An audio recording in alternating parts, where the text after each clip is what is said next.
기독교 신앙은 참 신비합니다. 우리의 상황이나 우리의 연약함들을 바라보게 되면은 참 우리에게 소망이 없다는 것을 알게 되는데,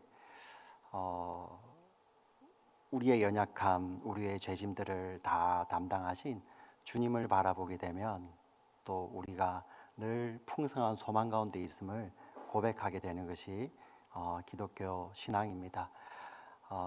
바로 우리가 이렇게 고백할 수 있는 것도 우리의 죄짐을 대신 지어주시는 예수님이 계시기 때문인 줄 믿습니다. 오늘 이 시간에도 정말 주의 형제자매들, 주 안에서 형제되고 자매된 우리 여러분들 정말 반갑고요. 함께 우리 또 주 안에서 함께 우리 아버지를 예배하는 모든 지체들이 너무나도 귀한 시간입니다. 우리 옆 사람 한번 축복했으면 좋겠습니다. 주님이 우리의 주님이십니다. 이렇게 한번 해볼까요? 예, 주님이 우리의 주님이십니다. 네.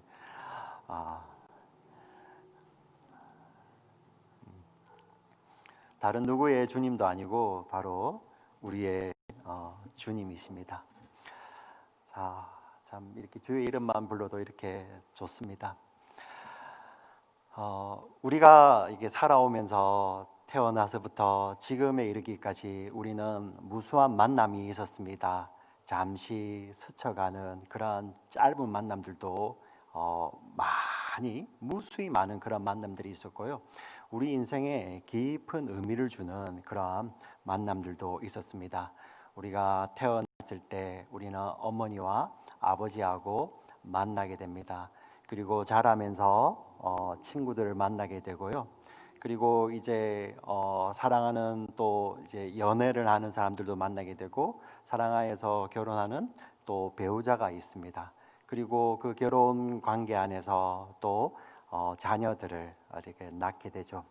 이러한 의미 있는 만남을 할 때 우리에게 나타나는 변화가 있습니다. 변화가 누가 뭐라 말하지 않아도 어떤 변화가 있는 거죠. 우리 연애할 때는 옆에 있는 사람을 그냥 더 알아가고 싶고 더 닮아가고 싶어하는 그런 마음이 생기는 것이죠. 우리가 이제 자녀들을 낳게 되면, 어린 자녀를 낳게 되면은 이 아버지들 같은 경우는 누가 말하지 않았는데도 그 자녀를 위해서 변화가 일어납니다. 그 전에 만약에 유흥을 즐기거나 뭐 술이나 담배를 즐겼던 사람들 중에서도 내가 누가 말하지도 않았는데 내가 이 아이를 위해서 내가 오늘부터는 담배를 끊으리라, 막 오락을 끊으리라, 이런 다짐을 하는 사람들도 있고요. 그리고 그렇게 평생을 살아가시는 분도 있지 않습니까? 우리 어머님들도 마찬가지입니다. 자기의 시간을 줄여서 아이를 돌보는데요. 귀찮아가 아니라 이 아이에게 더 많은 시간을 못 줘서 때로는 미안해하는 것이 바로 우리 어머니의 마음이죠. 왜 그렇습니까? 그런 의미 있는 만남을 통하여서 내 속에 변화가 일어나고, 그리고 그 만남의 대상을 더 알아가기를 원하는 것이죠. 우리가 뭐 부모님 어릴 때 태어나서는 부모님이 너무나도 자연스럽게 그 자리에 계셨기 때문에 우리는 부모님의 영향을 잘 이렇게 인지를 못하지만 오늘날에 내가 있는 것도 우리 부모님이 계셔서잖아요, 그죠? 그리고 이제 어른이 되어 간다는 거, 어른이 되어 가면, 그리고 우리 결혼 생활을 하고 자녀를 키워가면서 그때 비로소 또 우리 부모님이 어떤 분인지를 알게 되죠. 변화를, 그리고 그 부모님을 통해서 그 시간에 우리 차이는 있지만은 그 부모님을 더 닮고 싶어하고 부모님의 마음을 더 알고 싶어하는 게 우리들입니다. 바로 이처럼 의미 있는 만남을 하게 될 때 그 대상을 이렇게 대상 때문에 변화가 일어나고요. 특별히 그 변화 가운데 가장 큰 변화는 바로 더 알아가기를 원한다는 것입니다. 더 알아가기를 원하는 것이죠. 우리에게 제가 지금 드렸던 말씀은 우리 삶 속에 거의 일반적으로 일어나는 그러한 만남에 대해서 이야기를 했습니다. 근데 우리 지금 이 자리에서 예배를 드리시는 모든 분들은 특별한 만남을 다 경험하였습니다. 특별한 만남. 그 만남이 어떤 만남입니까? 천지를 말씀으로 지으신 그 창조주가 우리가 아직 죄인이었을 때, 죽었을 때 하나님을 도무지 알지 못하던 그때에 우리를 대신하여 죽으시고 부활하셔서 우리를 찾아오신 예수 그리스도와의 만남입니다.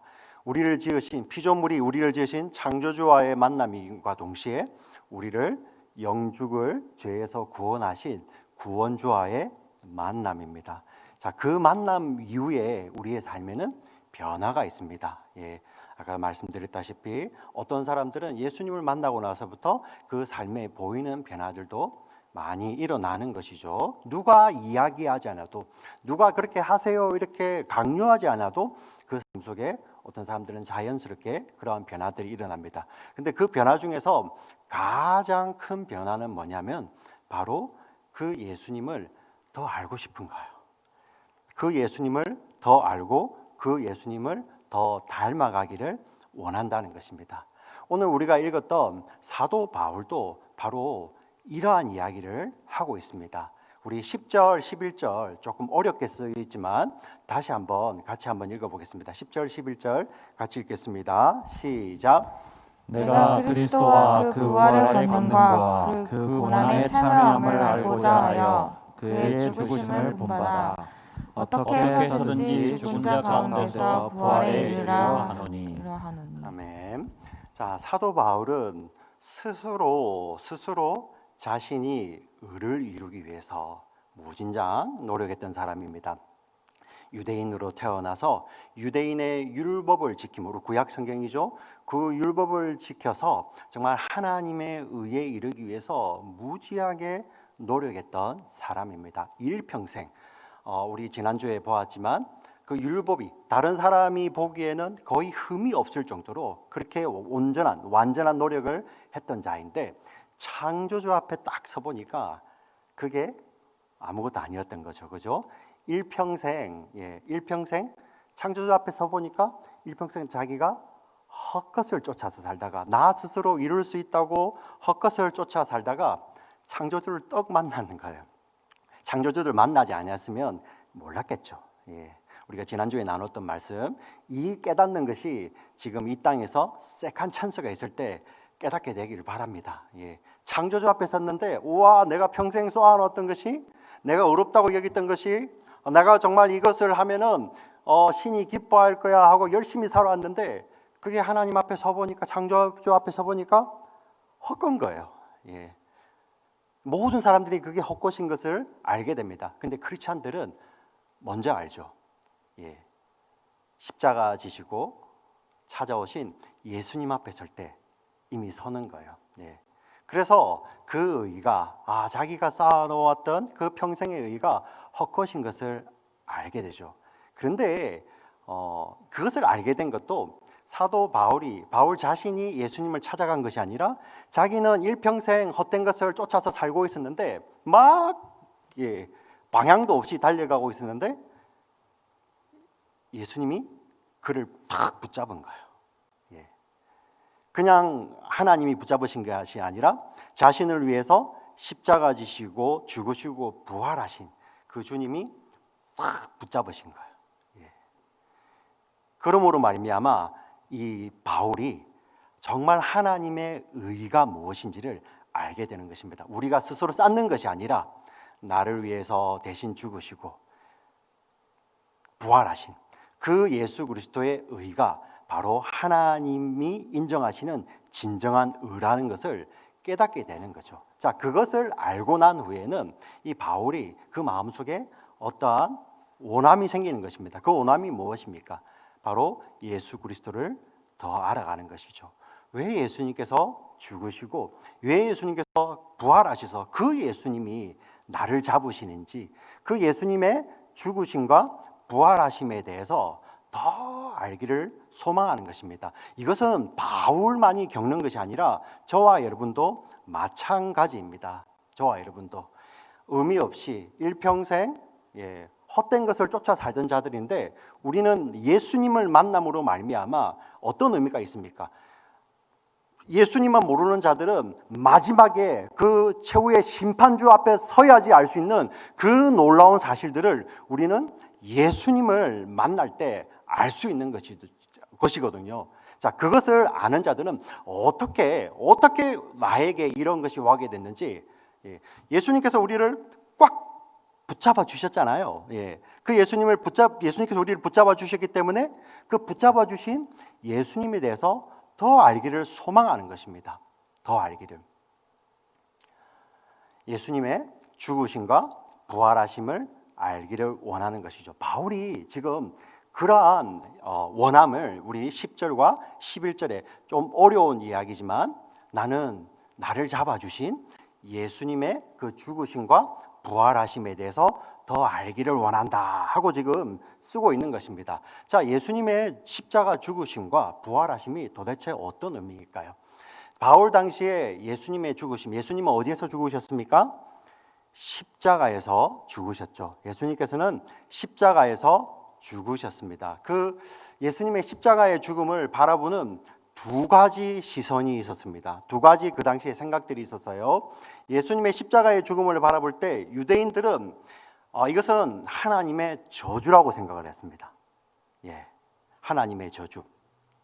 그럴 만도 한 게 우리 구약 성경을 읽어보면 구약 성경에 나무에 달려 죽은 자마다 저주를 받은 자니라 이렇게 구약 성경에 이미 쓰여 있어요. 그 내용이 사실 의미 없이 쓰여 있는 것이 아니라 바로 예수 그리스도의 십자가 죽음을 먼저 보여주는 거예요. 아니 하나님 말씀에 나무에 달린 자마다 다 저주를 받은 자라고 했는데 저 사람은 자기가 하나님의 아들이라고 하면서 십자가에 나무에 달려서 죽고 있잖아요. 아니 어떻게 하나님의 아들이 저주받은 십자가에 달려 죽냐? 그래서 저 사람은 분명히 우리가 알지 못하는 하나님 앞에 죄가 있을 거야. 그래서 그는 저주를 받았을 거야. 그래서 예수님의 십자가를 바라볼 때 저주라고 이야기를 합니다. 이 한 가지 시각이 있어서요. 또 한 가지 또 다른 시각이 있습니다. 그 시각은 무엇이냐면은 바로 이방인들의 시각입니다. 자, 이방인들이라는 것은 유대인 아닌 자들. 그 당시 예수님 당시 유대인 아닌 자들의 시각이죠.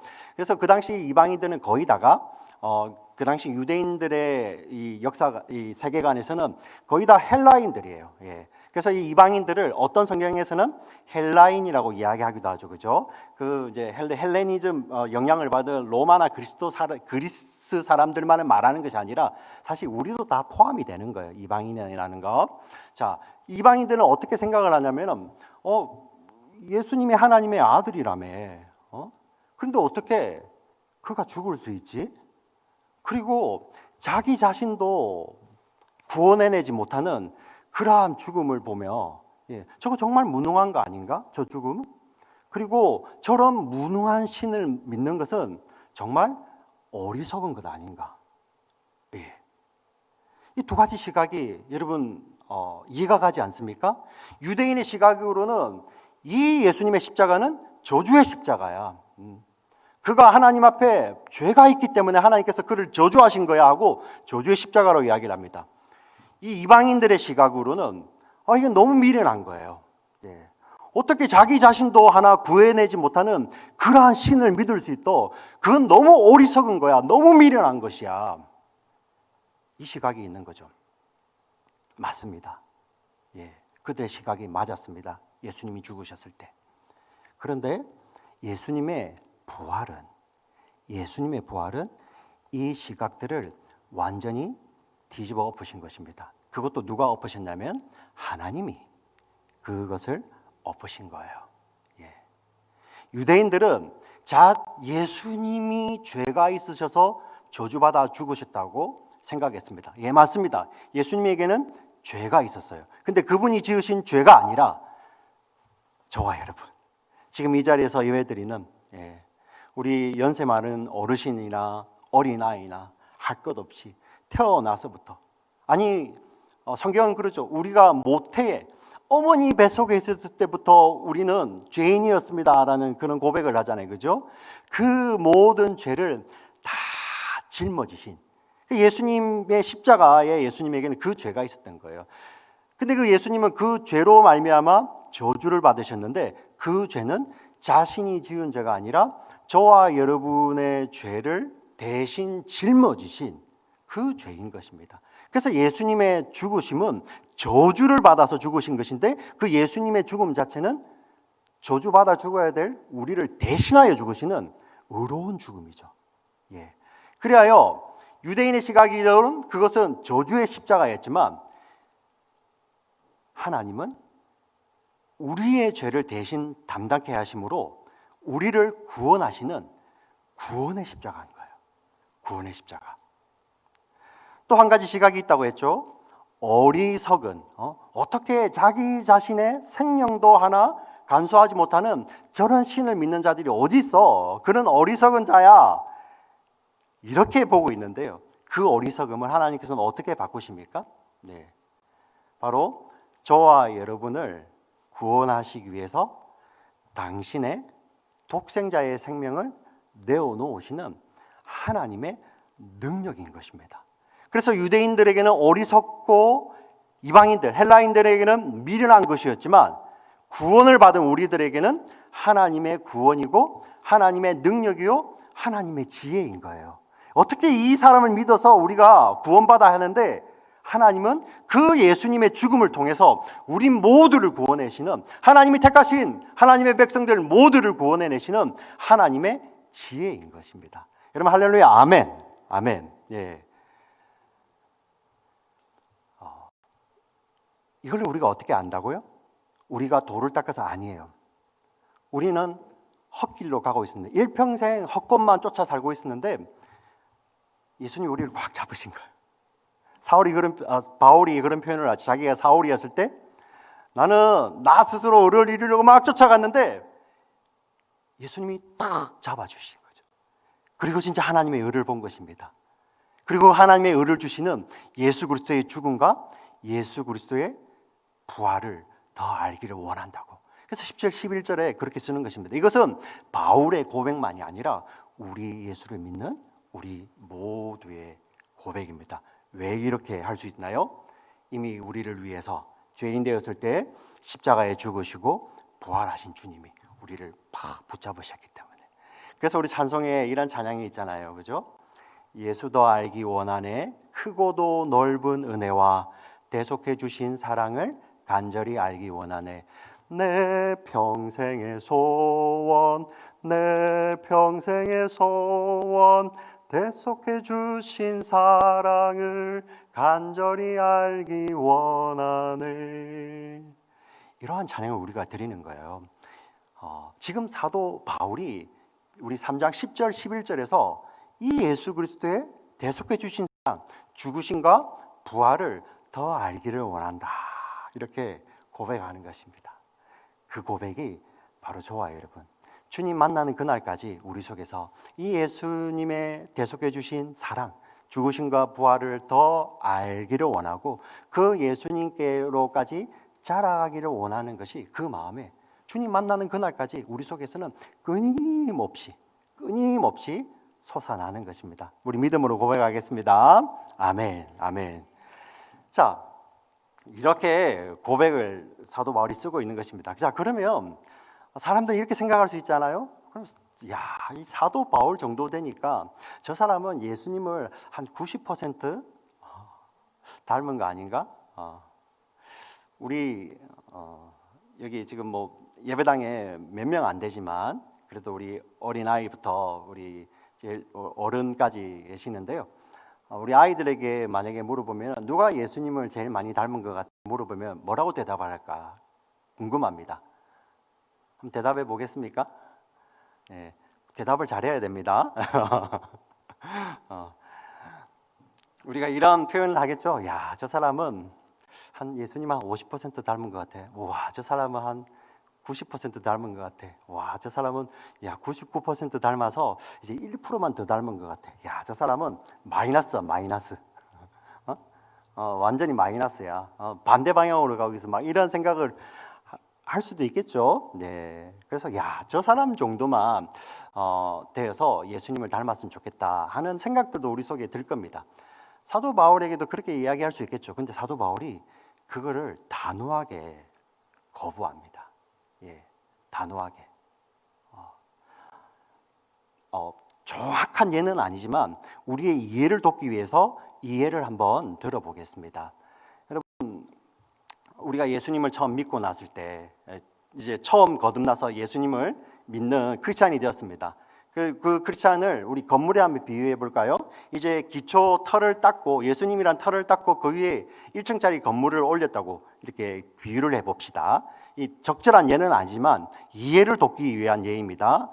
우리가 만약에 처음 이렇게 세워진 그 건물 1층, 자 그러면은 사도 바울은 어느 정도 건물이 되겠습니까? 예. 사도 바울은 우리 청년들 입장에 우리 장로님이나 우리 권사님이나 우리 안수 집사님들을 몇십 층 이렇게 생각을 할 수도 있겠죠. 자 사도 바울은 이렇게 한 100층 이상. 자 그런데 사도 바울이 어떤 이야기를 하냐면은 일단 이런 거 마찬가지인 거예요. 그 아무리 산으로 지어 올린 높은 건물도 비행기를 타고 올라가 보면 위에서 보면 높이가 똑같아요. 예. 비행기를 타보면 사람이 지은 것은 그냥 밑에 똑같습니다. 예. 비행기를 타고 가보면 높은 산들만 어느 정도 높이를 알 수 있는 거죠. 예. 그런데 그 비행기가 아니라 우리 우주 비행사들이 우주선을 타고 나가니까 비행기에서 그렇게 높아 보이던 그 산들도 가보니 그냥 똑같아요. 예. 어느 정도 멀어지니까 우리는 지금 이 지구가 얼마나 큰지 우리는 모르잖아요. 너무 커가지고 그죠? 우리 지금 플로리다 스테이트에 있는데 스테이트라는 개념도 바로 그거예요. 너무 커가지고 우리가 가까이 있어서 모르는 개념이에요. 너무 크기 때문에. 근데 지구는 어떻습니까? 근데 그 큰 지구도 우주 비행선을 타고 나가 보면 그냥 동그라미 공처럼 보이다가 이제 어느 순간에 한 점에 불과하는 거죠. 예. 여러분 피조 세계에서도 바로 그렇습니다. 예. 근데 피조 세계에서도 이렇게 비교가 되는데 피조물과 창조물의 차이는 비교할 수 없는 거죠. 우리 사람들은 바울이 이룬 것을 가지고 100층 정도 되겠네 이렇게 하지만 바울은 그게 아니라는 거예요. 예. 우리가 자라가야 할 것은 내가 더 알아가기를 원하고 더 자라가기를 원하는 분은 바로 이 우주보다 크신 주님인데 하나님이시고 그리스도인데 내가 지금 100층이 되었다고 이야 내가 크네? 이게 아니라는 거예요. 예. 그래서 우리 12절 한번 읽어볼까요? 12절 같이 읽겠습니다. 12절 시작. 내가 이미 얻었다 함도 아니요 온전히 이루었다 함도 아니라 오직 내가 그리스도 예수께 잡힌 바 된 그것을 잡으려고 달려가노라. 예, 사람들은 당신이 예수님을 믿고 이렇게 평생을 신앙생활을 했습니다. 이렇게 예수님의 말씀을 증거하는데 이렇게 많이 자랐군요. 그 이야기를 할 수도 있겠지만 바울은 단호히 그것을 거부합니다.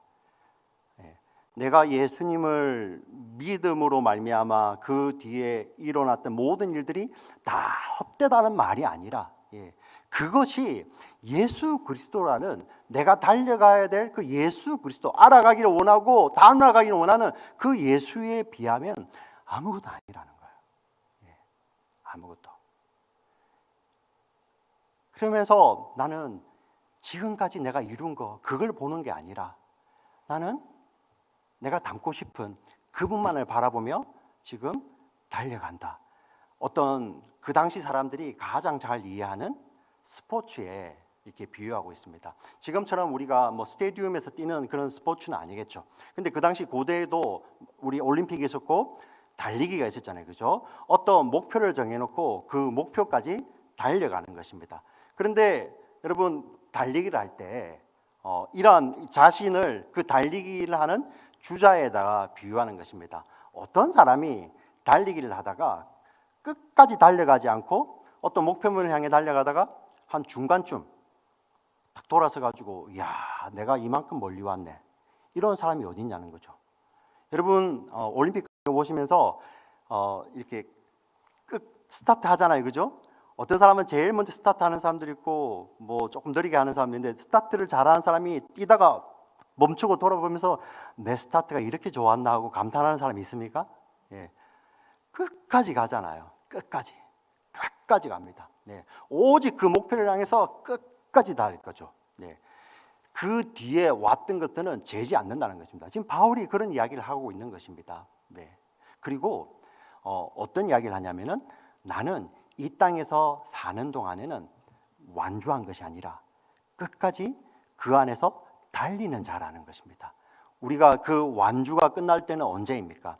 이 땅에서가 아니죠, 그죠? 우리가 예수님을 다시 만날 때, 예수님이 이 땅에 다시 오시든지 재림하시든지, 아니면 우리가 주의 부르심을 받아서 하나님의 부르심을 받아서 천국에 올라가든지, 그때 끝나는 거예요. 그래서 그 끝날 때까지 항상 달리고 있다는 것입니다. 어떤 의미입니까? 이 예수님을 더 알아가고 예수님을 더 닮아가는 이 우리 믿음의 삶을 믿음의 달리기에 비유하고 있는 거예요. 그리고 자신은 항상 거기에 주자로 뛰고 있다는 거예요. 항상 주님 다시 만나는 그날까지 항상 주자로 뛰고 있고, 우리들에게도 그렇게 뛸 것을 이야기하는 것이죠. 사랑하는 성도 여러분, 우리가 뭐 육체적인 달리기는 우리가 그렇게 못 뜁니다. 그렇지 않습니까? 우리가 100m를 전력 질주하고 어떻게 또 100m를 바로 쉬지도 않고 전력 질주할 수 있습니까? 근데 그러한 의미가 아니죠. 우리 육체는 뭐 마라톤을 오늘 뛰고 내일 뛰고 모레 뛰고 그렇게 할 수 없잖아요. 자, 그럼 육체는 그렇게 못 합니다. 쉬어야 되죠. 잠도 자야 되고요. 근데 지금 바울이 나는 그 경주를 지금도 달리고 있다. 그래, 육체의 일만을 말하는 것이 아니죠. 이때는 뭐 어떤 것입니까? 믿음의 경주입니다. 우리의 영혼이 우리를 구원하신 예수 그리스도를 닮아가는 데는 쉼이 없다는 것입니다. 우리 잘 이해했으면 좋겠습니다. 네, 성경에 보면 깨어 있으라는 표현도 있죠, 그죠? 잠을 자지 말라는 표현이 아닙니다. 우리는 자야 됩니다. 그런데 자면서도 영혼이 깨어 있을 수 있죠. 어떻게 깨어 있습니까?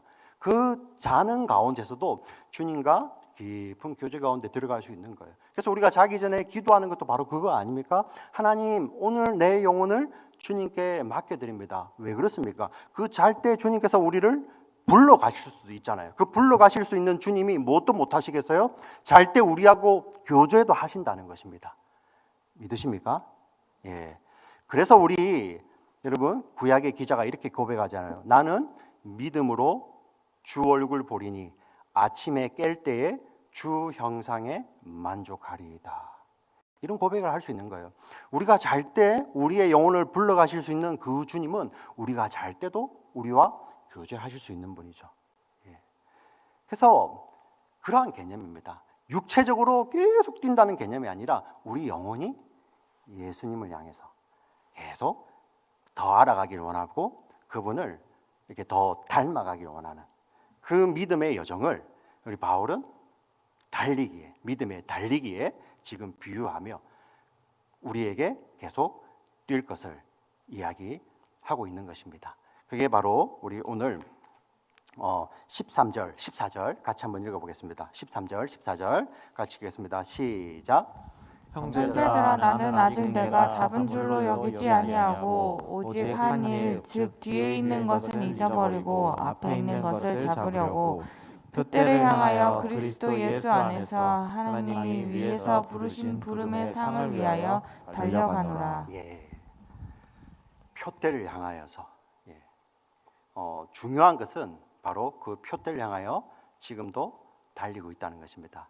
이 표대라는 것이 무엇이겠습니까? 사실 경기를 하는데 표대가 흔들리면 안 되잖아요, 그죠? 근데 우리 여기 표대는 우리 신약성경 히브리서에서도 마찬가지지만 어제나 오늘이나 내일이나 변함이 없으신 예수 그리스도죠. 예수 그리스도. 이 표대는 사실 또 하늘입니다. 왜 우리가 하늘을 향해 달려갑니까? 그곳에 하나님과 예수 그리스도가 있기 때문입니다. 그 표대는 흔들림이 없어요. 때로는 우리 삶 속에 우리가 표대를 잃어버리고 살 때 있잖아요. 열심히 달려가지만 방향을 잃어버릴 때가 있죠. 그래서 그때는 나는 실패한 것 같고, 방향을 잃어버렸을 때 나는 실패한 것 같고, 나는 너무나도 영악하고, 나는 너무나도 외톨이고, 내게는 아무것도 없는 것 같고, 그게 우리 삶 아닙니까?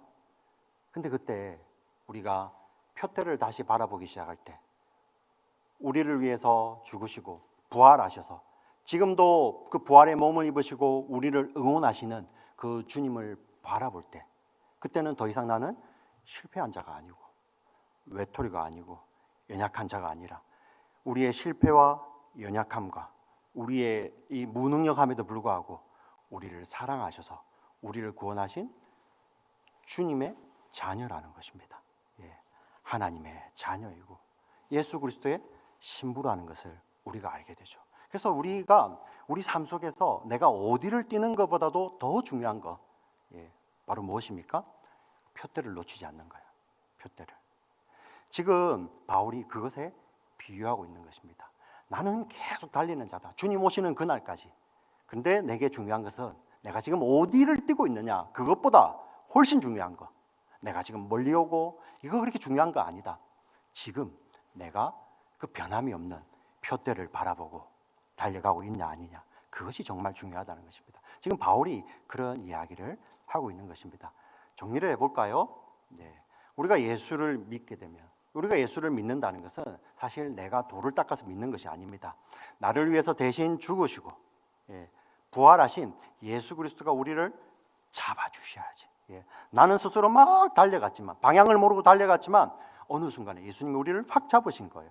그 잡으신 예수님 때문에, 그 예수님의 잡으심을 알고자 하여 우리는 예수님의 죽음과 부활하심을 더 알기를 원하죠. 그 예수님의 죽으심과 부활하심을 더 알아가면 더 알아갈수록 예수님을 더 알기를 원하고 예수님을 더 닮아가기를 원하는 것입니다. 그래서 우리의 삶에 방향이 정해지는 것이죠. 표대가 정해지는 것입니다. 바로 예수 그리스도입니다. 그 예수 그리스도를 향하여서 우리는 믿음의 경주를 하게 된다는 것입니다. 믿음의 달리기를 하게 된다는 것이죠. 바울이 지금 이건까지 이렇게 이야기를 하고 있습니다. 그리고 이 편지를 받는 이 빌립보 교회인뿐만 아니라 저와 여러분도 너희가 예수 그리스도를 더 알기를 원하고 더 닮아가기를 원하느냐? 당신들도 믿음의 달리기를 해 나가야 된다는 것입니다. 그게 바로 오늘 15절 말씀입니다. 15절 말씀 같이 읽겠습니다. 시작. 그러므로 누구든지 우리 온전히 이른 자들은 이렇게 생각할지니 만일 어떤 일에 너희가 달리 생각하면 하나님이 이것도 너희에게 나타내시리라. 네, 아멘. 자, 여기 보시면, 자, 만일 어떤 일에 너희가 달리 생각하면 하나님이 이것도 너희에게 나타내시리라. 자, 이런 의미입니다. 지금까지 내가 우리 그리스도를 닮아가기 위해서는 믿음의 달리기를 당신들도 해야 하는데, 혹시 누구라도 믿음의 달리기를 하지 않고 그리스도를 닮아갈 수 있다면 하나님께서 그러한 마음을 바꿔주시기를 바란다라는 말씀입니다. 어떤 사람들은 그냥 우리는 이제 구원받았으니까 그냥 가만히 있어도 돼. 사실 그렇지 않습니다. 우리의 본성으로는 절대 스스로 구원할 수 없는 자들이잖아요. 구원받은 증거가 무엇입니까? 우리 계속 반복해서 이렇게 순환이 되잖아요. 예수 그리스도의 구원을 받은 자들은 예수 그리스도를 더 알기를 원하는 것이고 더 닮아가기를 원하는 것이고, 이게 계속 믿음의 달리기에 비유하는 것이죠. 그냥 가만히 있는 것이 아니라 바로 예수님을 더 알아가고 더 닮아가기 원하는 그런 믿음의 달리기를 계속하게 된다는 것입니다. 사실 이 사도 바울 당시에 그런 가르침도 있었거든요. 이제 구원받았으니까 너희들 아무 때나 살아도 돼. 우리 지금 현대의 구원파 같은 것도 그러죠. 한번 구원을 받았으니까 아무 때나 살아도 돼. 사실 구원의 어떤 칭의적 측면에서는 맞는 거지만 여러분, 구원이 그렇지 않습니다. 구원받은 자들은 반드시 그 삶 속에서 예수님을 닮고자 하는 그런 삶의 열매들이 나오거든요. 바울은 지금 그 이야기를 하는 것입니다. 그러한 믿음의 달리기를 계속 해야 된다, 이렇게 이야기를 하면서, 근데 조금 모순적인 이야기를 하죠. 우리 15절 보시면, 그러므로 누구든지 우리 온전히 이룬 자들은 이렇게 생각할지니. 우리 12절 말씀 한번 보여줄까요? 보실까요? 자, 내가 이미 얻었다함도 아니요 온전히 이루었다함도 아니라. 12절에서는 온전히 이루었다함도 아니라고 이야기를 하고, 15절은 우리 온전히 이룬 자들은 이렇게 생각할지니. 여러분, 제 설명이 없이 이 빌립보서 3장 이 특별히 후반부를 읽어보시면 분명히 한국말인데요, 읽어도 사실 잘 이해가 되지 않습니다. 저도 이 빌립보서 3장은 수천 번을 읽었을 것입니다. 수천 번. 아니 더 읽었을 수도 있어요. 예. 어떤 때는 막 빌립보서만 계속 묵상하고 읽고 하는데 그냥 읽는 것으로 잘 이해가 되지 않더라고요. 그래서 이상하다. 우리 12절에서는 바울이 온전히 이루었다고 하지 않으면서 15절에서는 갑자기 우리 온전히 이룬 자들. 이 우리라는 것은 편지를 쓰는 바울을 포함하여서 이 편지를 받는 빌립보 성도들, 그리고 지금 이 말씀을 듣고 있는 우리 모두를 포함하는 거예요. 예. 굉장히 모순이잖아요. 그래서 어떤 사람들은 이렇게 설명을 합니다. 이 앞에 12절에 나오는 이 온전히는 완전함, perfect을 이야기하는 것이고 15절에 이 온전한 것은 그냥 이렇게 예를 들면은 저의 생김새를 보고 저보고 완전하다, perfect 이렇게 말 안 하잖아요. 예. 이해가 됩니까? 예, 근데 온전하다고는 이야기할 수 있겠죠, 그죠? 네. 너무 자기 비하인가요? 이러한 개념으로 이해를 하려고 합니다. 완전한 건 아니지만 그래도 우리는 온전하잖아. 예, 틀린 설명은 아닌데요. 죄송합니다만은 우리 그리스 원어는 12절이나 15절 같은 말이에요. 예. 그리스 원어의 12절에는 동사형으로 온전히 이루은 것이 아니고 15절에는 형용사예요. 똑같은 단어를 쓰고 있잖아요. 이게 그래서 사실 빌립보서 3장에 대한 주석은 어마어마하게 많습니다. 그런데 거기에서 거의 같은 설명이 많이 없어요. 예. 만족스러운 설명도 잘 없습니다. 근데 지금 이거 편지거든요. 네. 저는 이 본문을 바울이 편지를 썼던 그 맥락 가운데서 이해를 해보았습니다. 그러니까 이해가 되더라고요. 예. 지금 이 3장이 왜 지난주에 설명드렸잖아요. 갑자기 톤을 바꾼다고요. 이 바울이 감옥에 갇혀 있는데 빌립보에 어떤 이상한 가르침이 들어간 것입니다. 예수 그리스도를 믿음으로만 구원받는 것이 복음이잖아요. 근데 이상한 복음이 들어온 거죠. 율법주의가 더해지는 것입니다. 예수 그리스도를 믿는 것만으로도 구원받는 것이 그건 불충분하고 율법을 지켜야 된다. 그래서 우리가 율법을 지키기 위해서는 유대인만이 율법을 지킬 수 있거든요. 유대 율법에는. 그래서 유대인이 되어야 된다. 할례도 받아야 된다. 그러한 가르침이 들어왔잖아요. 예. 근데 우리 바울이 그게 아니라고, 내가 유대인이었고 내가 율법에 이르는 완벽하게 지켜봤지만 그거는 아무것도 아니었다. 헛거였다. 예.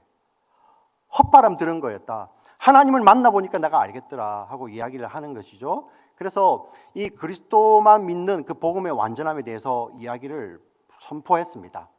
예. 그리고 지금 어떤 이야기를 하면 그 그리스도의 복음은 완전한 것인데, 표대는 완전한 것인데 그를 닮기 위해서 달려가는 내 모습, 예. 과정 중에 있다는 거예요.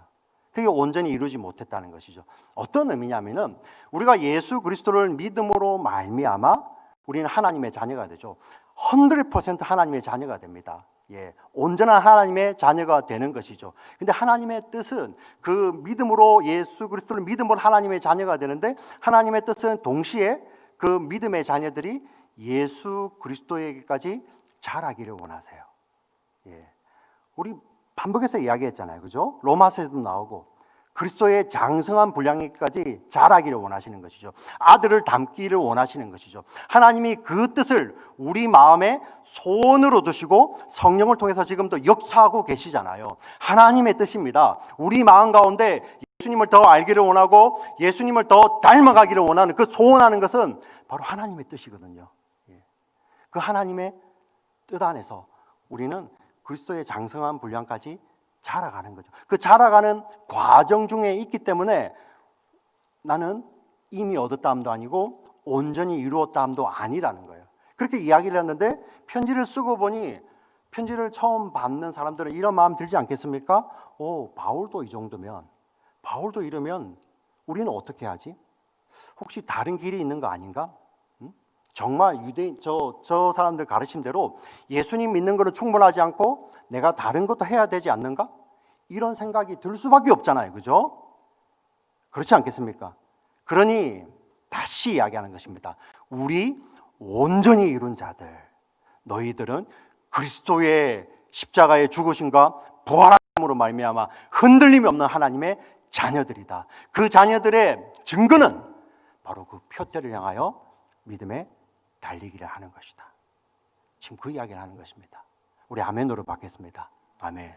그래서 16절 보세요. 16절. 오직 우리가 어디까지 이르렀든지 그대로 행할 것이라.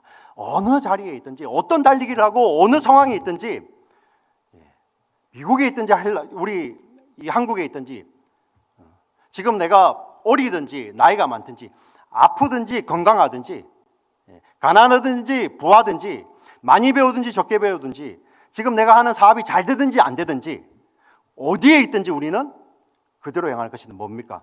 표대를 향하여 달려가는 것입니다. 그래서 바울이 이렇게 이야기하는 거예요. 17절 보세요. 앞절만 제가 읽어드릴게요. 형제들아, 너희는 함께 나를 본받으라. 이게 뭡니까? 나가 아니에요. 바울은 누구를요? 지금 경기장에서 달리게 하고 있는 그 나를 본받으라는 거예요. 지금 내가 뛰고 있는, 내가 목표가 아니고 저 90% 된 그 바울을 본받는 것이 목표가 아니라 달려가고 있는 그 바울을 본받으라는 것입니다. 이게 우리에게 말씀이 되는 것이죠. 말씀을 정리해 보겠습니다.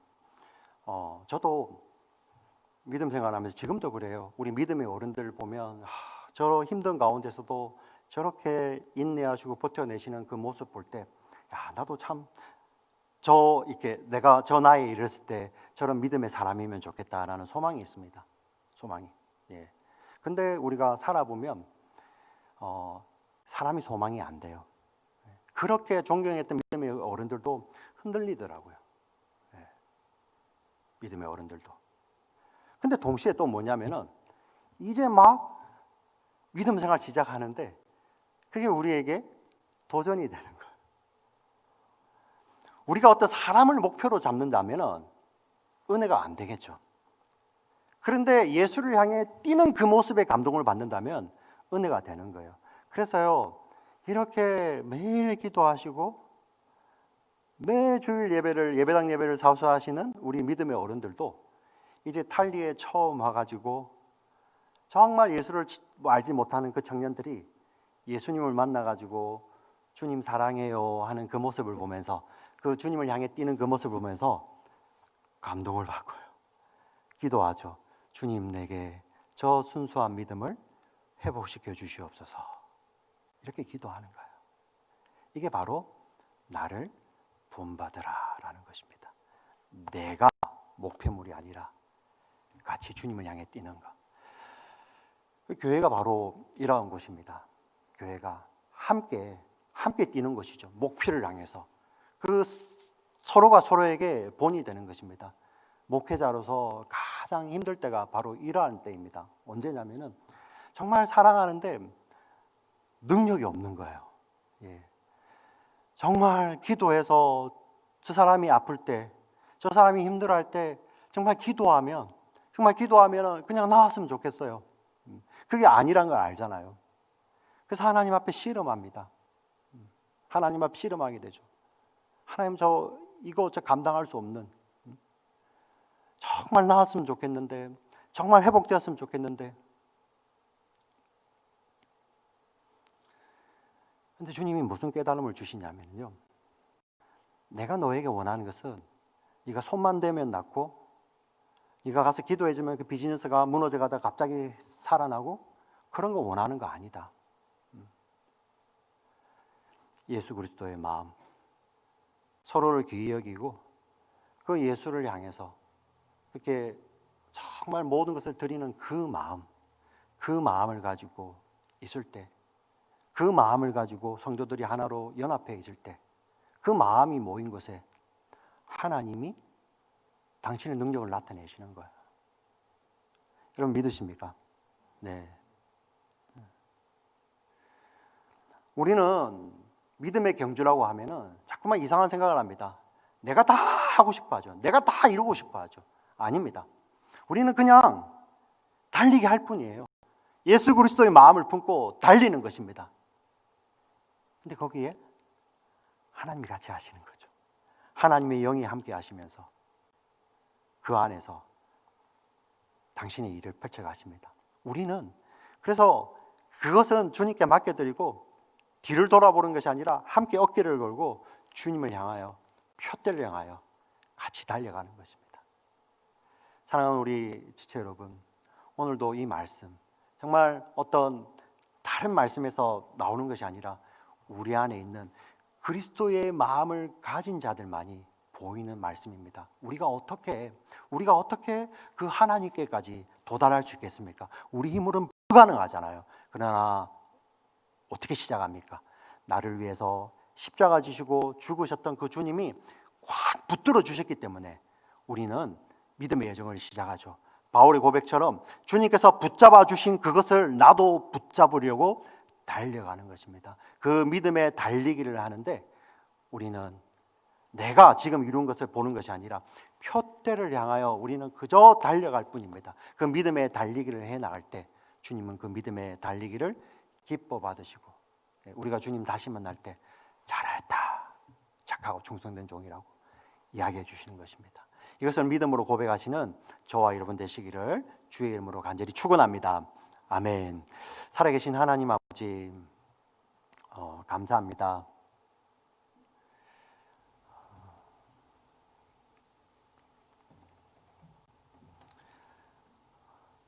믿음의 달리기를 끊임없이 표대를 향하여서 믿음의 달리기를 해나가기를 원합니다.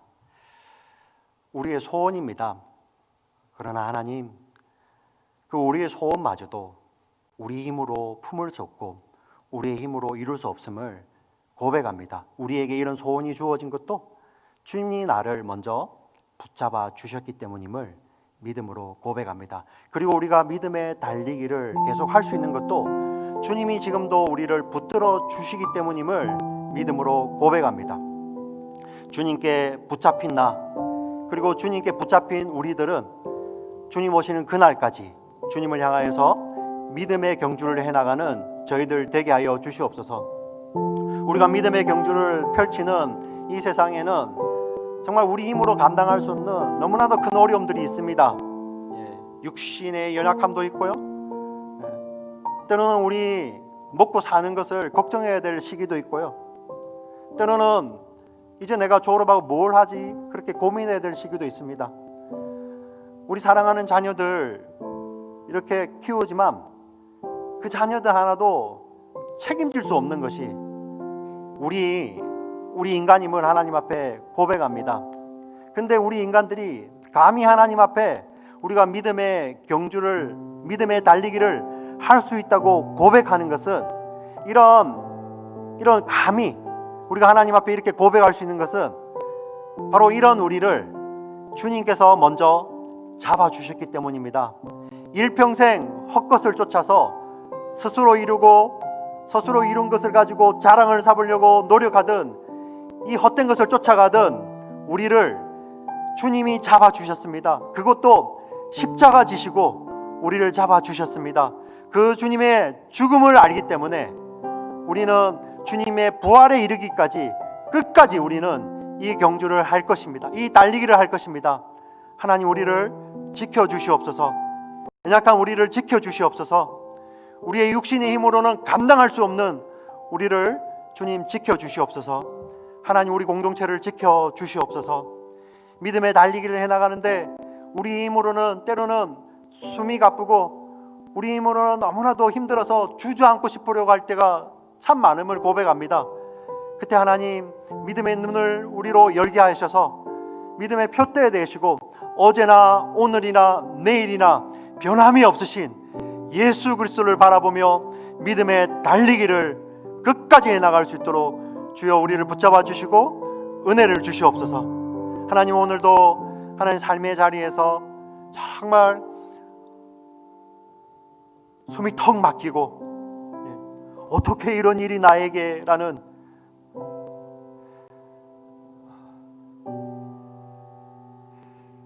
그런 어려움 가운데 있는 지체들마저도